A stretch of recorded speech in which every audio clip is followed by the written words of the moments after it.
Terre des érudits. Terre des érudits. Le podcast de l'Institut français en Haïti.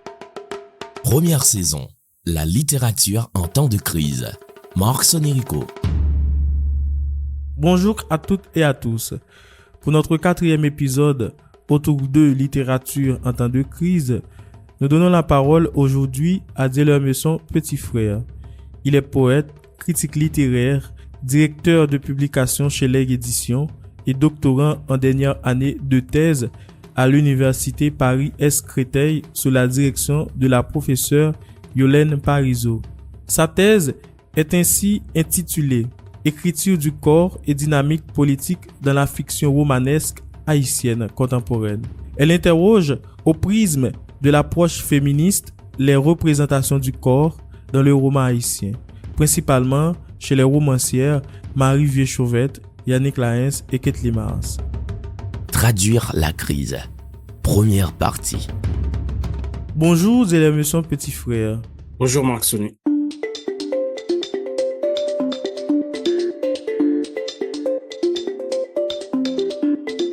Je vous remercie d'avoir accepté mon invitation. Vous êtes critique littéraire et auteur de 50 livres haïtiens cultes qu'il faut avoir lus dans sa vie, en collaboration avec Robert Charles et Myrline Pierre.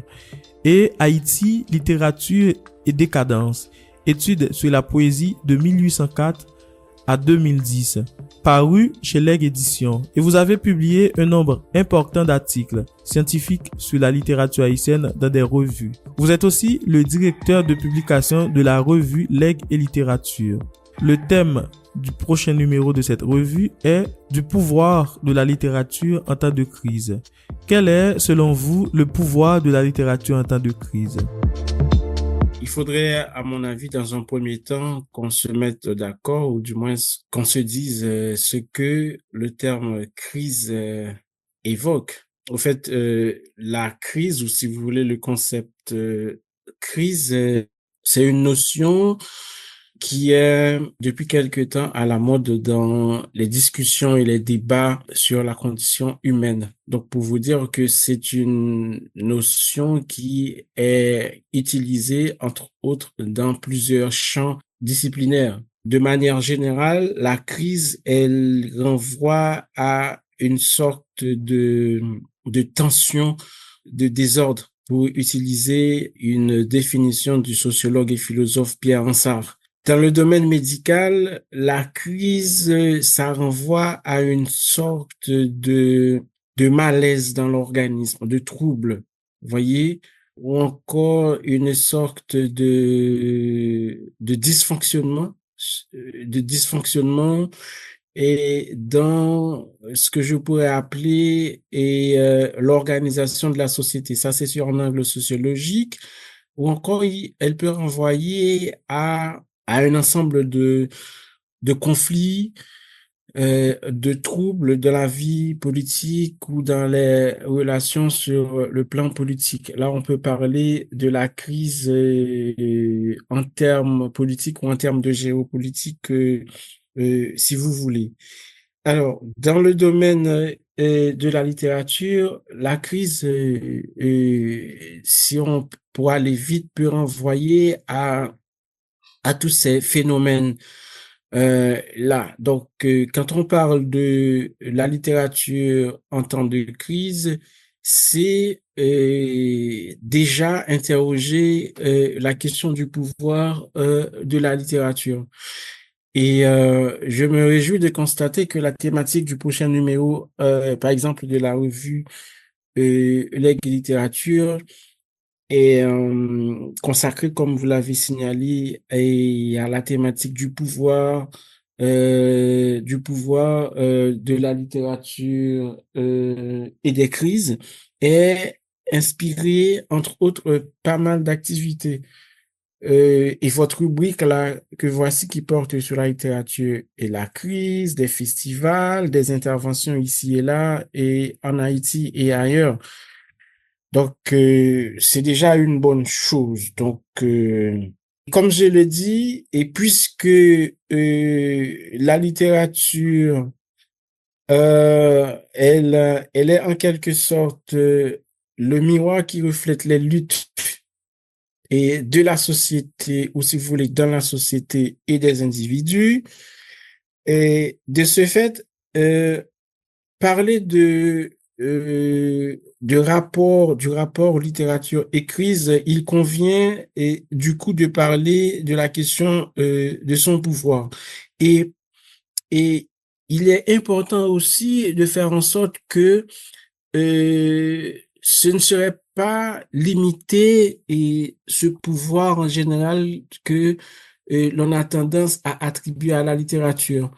Là, je pense à un ouvrage incontournable, si j'ose le dire de cette façon, Pouvoir de la littérature, de l'honneur Guéa à l'empowerment. C'est un collectif a été dirigé par les chercheurs Emmanuel Bouju, Yolène Parizeau et Charline Pluvinet, et lequel ouvrage rassemble des contributions d'une trentaine de chercheurs qui ont été invités à examiner les usages et la pertinence du vocabulaire du pouvoir, de la puissance et de la force dans le cadre de l'analyse, de l'interprétation et de la théorisation de la littérature.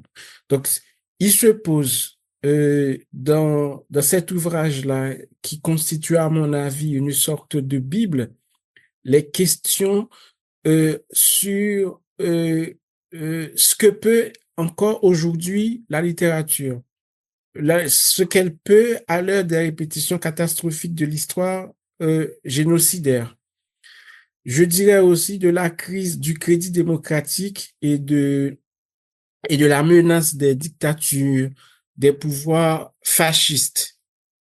Il y a aussi le texte d'Alexandre Geffen, Réparer le monde, la littérature française face au XXIe siècle, qui aussi interroge le pouvoir de la littérature, si vous voulez, de la fiction, mais c'est sur un autre angle, c'est sur l'angle thérapeutique. Donc, c'est sa thèse qui a été publiée en 2017. Il y aborde le rôle de la littérature dans le processus de déploiement d'une éthique du soin. Donc, la question que tu me poses, Marc Sony, c'est d'essayer de revenir à la question: que peut la littérature? Donc, au fait, ce qu'elle peut, je dirais, ce qu'elle peut proposer, soigner, guérir, aider à comprendre le monde, anticiper sur les problèmes du monde contemporain. Au fait, c'est entre autres quelques réponses que l'on pourrait apporter à cette question. Vous voyez, parler du pouvoir de la littérature, c'est aussi en même temps aller sur un autre terrain. Vous voyez, parce que vous savez qu'il y a, quand on parle des problèmes du monde contemporain et qu'on parle du pouvoir de la littérature a aussi ce pouvoir, si vous voulez, d'anticiper, vous voyez, et d'attirer l'attention ou le regard sur, par exemple, l'avenir. Là, je pense à ce qu'on appelle la littérature, par exemple, d'anticipation. Vous savez qu'il y a toute une littérature d'anticipation, la littérature dystopique. Donc, cette littérature qui donne à voir le monde à venir. Je pense à ce sujet à un roman de George Orwell, 1984, qui a été publié en 1949, ou un roman de Boualem Samsal, 2084, qui décrivent la venue d'un monde totalitaire. 1984, par exemple, repose sur la description d'un totalitarisme politique, et 2084 sur un totalitarisme religieux, avec ce qu'on appelle la suppression de l'autonomie de la pensée.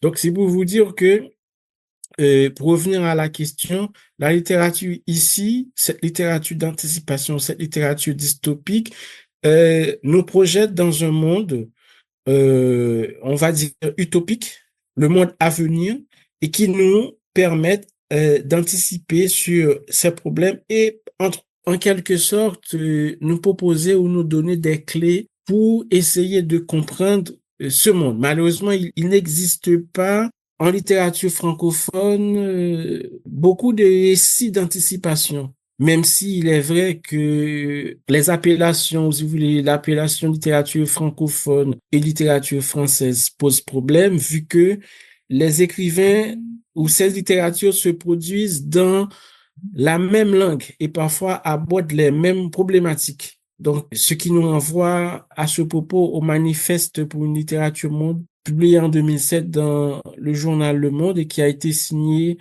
par une quarantaine d'écrivains d'expression française et devenu plus tard un essai pour une littérature monde paru sous la direction de Michel Lebris et Jean Ward la même année. Donc, voilà en quelque sorte pour proposer une réponse à cette question: que peut la littérature en temps de crise? Terre des érudits.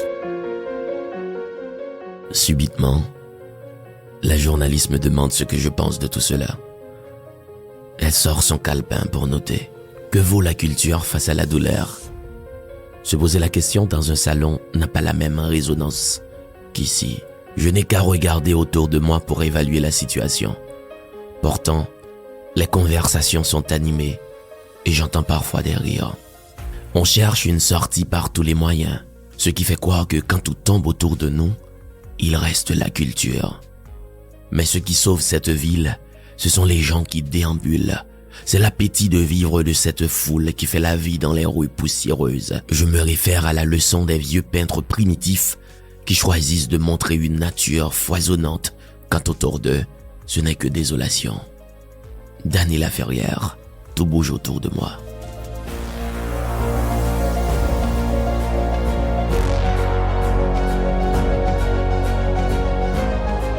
Quelles sont les principales crises qu'a connues Haïti au cours du dernier siècle et comment ces événements ont-ils influencé la production littéraire?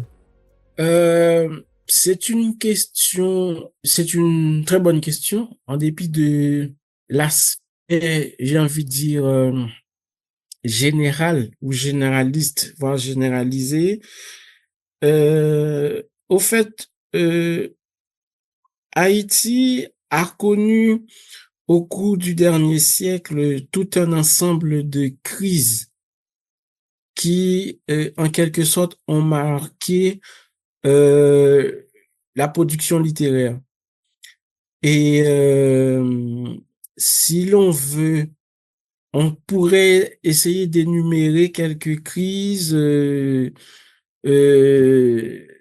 entre autres, il y a la crise de la démocratie, si vous voulez, la crise de la démocratie, et que je pourrais mettre en relation avec la crise de la crise politique, ou si vous voulez, la crise de la transition politique, qui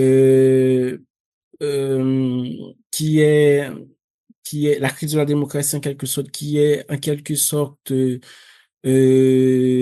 peu nouvelle, puisque ça date, si on essaie de la situer dans le temps, on peut dire que ça remonte aux années de l'après-dictature, puisque c'est depuis lors qu'on essaye d'implanter une démocratie en Haïti, et que depuis, il y a une transition qui n'en finit pas, pour utiliser une expression chère à Pierre Raymond Dumas.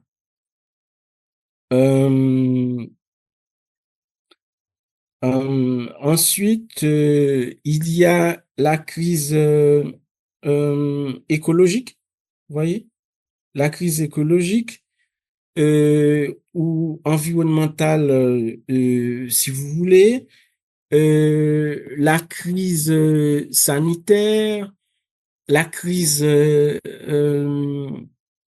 migratoire, vous voyez, la crise humanitaire, ou si vous voulez alimentaire, qui découle en quelque sorte, de la crise écologique ou environnementale qui a, là je pense au tremblement de terre de 2010, la crise de l'occupation d'Haïti. Donc, il y a eu l'occupation américaine, entre autres, de 1915, qui est la toute première occupation, celle de 1994.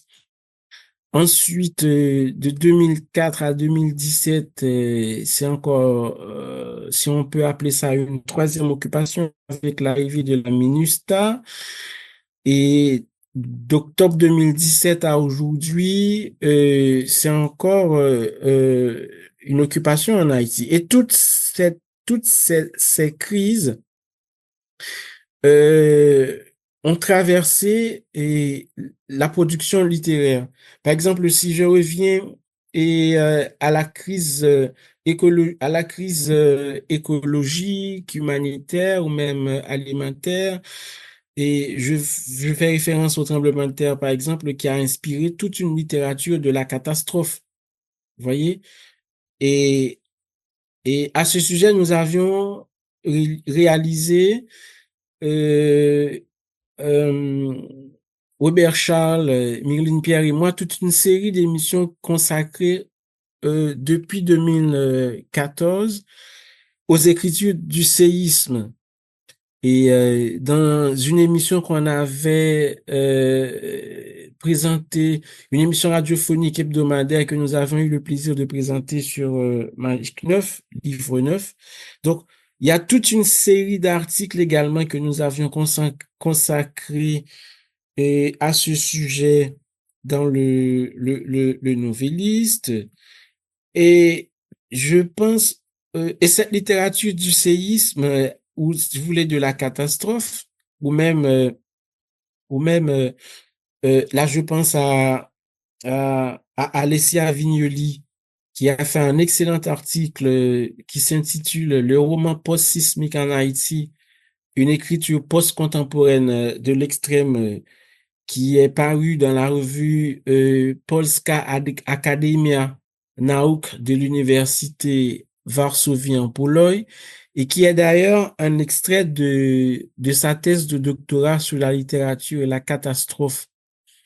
Vous voyez, donc c'est pour vous dire que cette littérature de la catastrophe a inspiré pas mal de travaux. Elle a signé également un article, autant que je me rappelle, c'est Des secrets sous les décombres, la dissimulation dans le roman post-sismique haïtien, est paru dans Écho des études romanes. Vous voyez? Donc, ça a inspiré toute une série de productions littéraires. Là, je peux citer les tout premiers romans, par exemple, qui ont été inspirés par le séisme. Il y a un roman, ce roman-là qui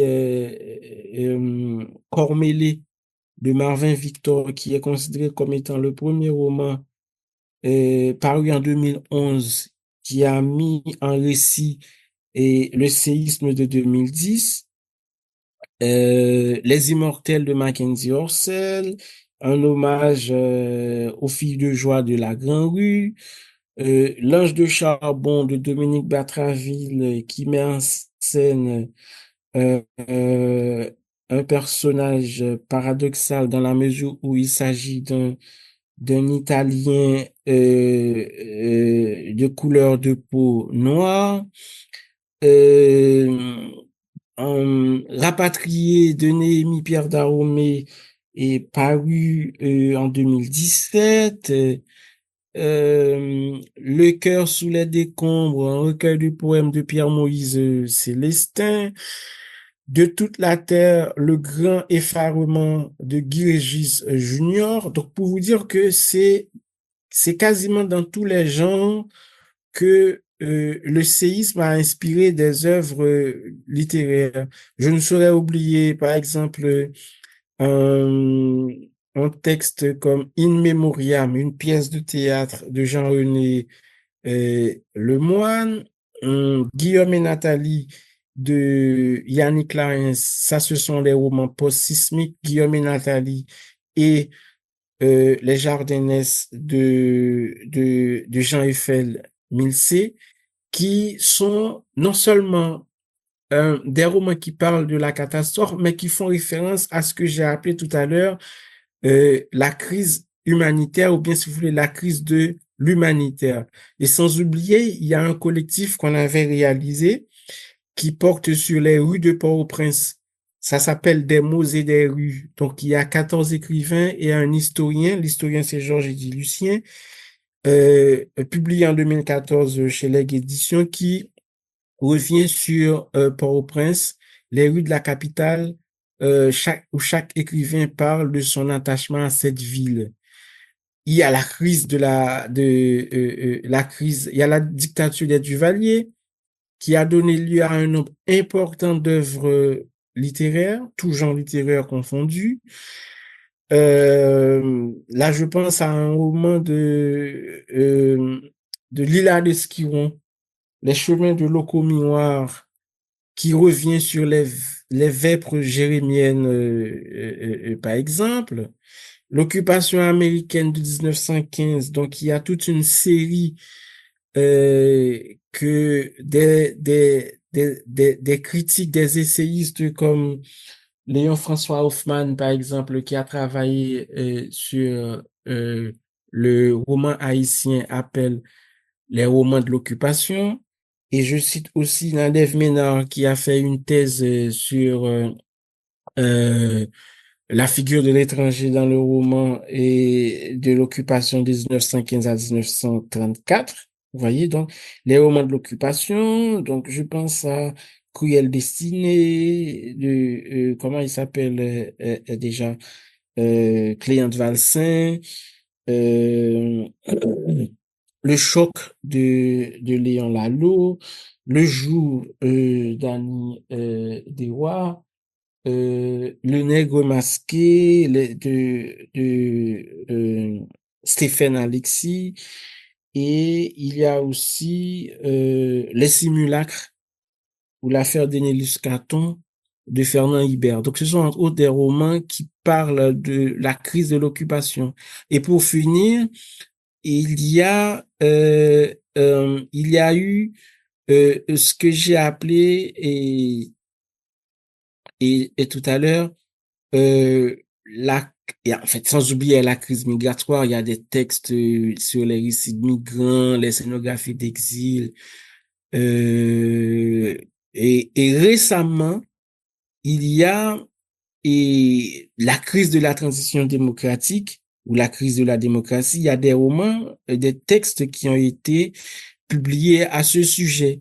En 2004, par exemple, il y a le roman de Sybille Claude, Le chant des blessures, qui revient sur la question de l'opération Bagdad qui a lieu en 2004, et un roman aussi de Henri Quénol, Le désespoir des anges, qui met entre autres en scène non seulement la question de la domesticité en Haïti, mais en même temps la question de la violence des gangs, puisque son roman se déroule dans ce que je pourrais appeler et une sorte de territoire perdu, pour faire un clin d'œil au Village de Dieu, le roman de Émilie Prophète. Par exemple, je parle de la romancière, donc la première version d'Émilie Prophète et non de la femme politique. J'ai envie de dire accumule de fonctions. Et puis, il y a le roman de Jean d'Amérique, Soleil à coudre. C'est en quelque sorte quelques textes qui sont inspirés de la tragédie haïtienne de 2018 à aujourd'hui. Merci à toutes et à tous. Fin de cette première partie avec De l'Aime et son petit frère. Je vous donne rendez-vous pour la seconde partie. À bientôt.